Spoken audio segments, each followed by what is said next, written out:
Printemps de l'optimisme. L'interview by Moustique, the audio agency. Bonsoir Monsieur Séguéla. Bonsoir.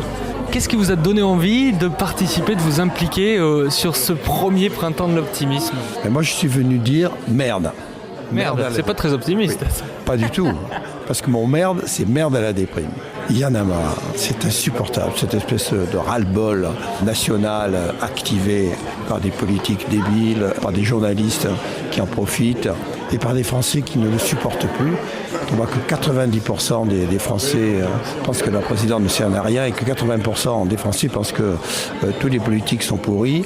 Il faut réagir. Et c'est pour ça que le printemps est là. Il y a eu un premier sondage qui a été fait en Europe par M. Gallup, a été fait au début du siècle dernier. En France, on a testé combien de minutes par jour riaient les Français. Résultat, 15 minutes. Le sondage a été refait il y a un an ou deux. Début du 21e siècle, les Français rient 5 minutes. On pense que dans 20 ans, 30 ans, on ne rira plus du tout. Un pays qui ne rit plus est un pays qui meurt d'ennui. C'est quoi l'optimisme, si on devait le définir ? Les optimistes ont inventé l'avion, les pessimistes le parachute.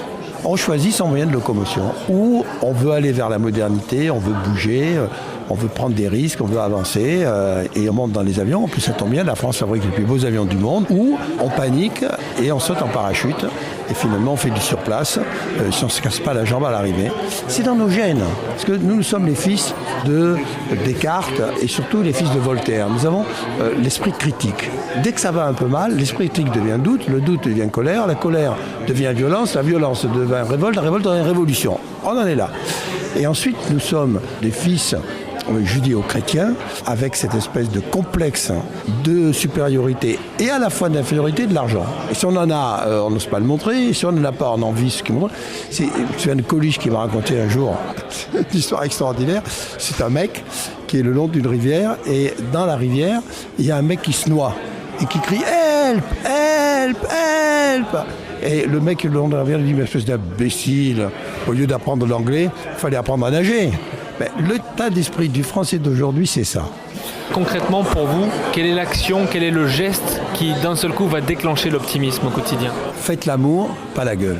Pourquoi ? Parce que ce que nous faisons de mieux, les Français, même si nous râlons, même si tout va mal, etc., nous fabriquons tous ensemble 830 000 bébés par an. Ça veut dire que dans 30 ans, la France sera le pays le plus peuplé d'Europe. Nous aurons doublé l'Allemagne. Et un pays qui est le plus peuplé de son continent est le premier pays de son continent. Ce qui veut dire aussi que la langue qui sera la plus parlée dans le monde, dans 30 ans, ne sera pas l'anglais, ne sera pas le chinois, d'ailleurs il y a 14 mandarins, ça ne marchera jamais, ne sera pas l'espagnol, mais le français. Parce qu'aujourd'hui le français est parlé par 3% du monde, mais dans 30 ans, l'Afrique, qui aujourd'hui compte 1 milliard d'habitants, aura doublé et aura 2 milliards d'habitants. Et cette population-là, en grande partie, elle est francophone. D'ailleurs, 80% des francophones vivront en Afrique à ce moment-là.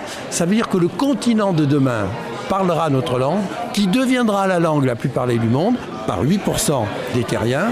Quelle force on a.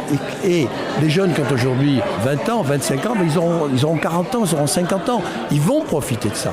Donc, ridicule de se tirer ailleurs. Courage, ne fuyons pas, restez là, c'est là que ça va se passer. Tous les podcasts à découvrir sur printempsdeloptimisme.com